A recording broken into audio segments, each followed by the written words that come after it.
قصيدة في الحكمة.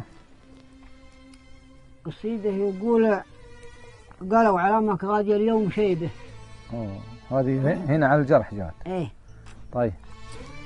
قالوا علامك غادي اليوم شيبه، توك شباب ومالي انا وجهك الشيب، ان كاد شيبك فاقد لك حبيبه، يا ما فقدنا والليالي تجاريب، قتلها وكبيت خبزه وطيبه، لو الهوى ما هو حراما لا عيب ولا عيب، شيبي فراقه العلوم العجيب، اهل النخاوي عند عوجه العراقيب غابوا وغيبته عليه مصيبه، وفرقته وما في شك انه ولا ريب، والموت خصما ما لقينا طبيبه، علة نحر ما تنعرض للطبيب، والفقر غلقها عسى الله حسيبه، واللي ما شاب بوقتنا اليوم ما يشيب، لصار تقدير الرجل غير جيبه، من لك تقدير يا فارغ الجيب، حي يجيب له المكاسب نصيبه، وحي نصيبه لا يودي ولا يجيب، وتجل للأصحاب ما هي غريبه، لكن الغريبه لك رهوك المعازيب، والرزق غير الله ما حدا يجيبه، اللي يجيبه عالم السر والغيب، ولا لو ان الرزق يوخذ غصيبه، ما الفقر هان مفتلينا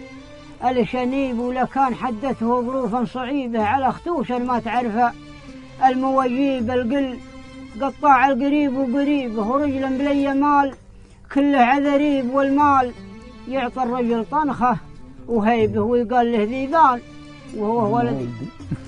صح لسانك والله. صح بدانك والله.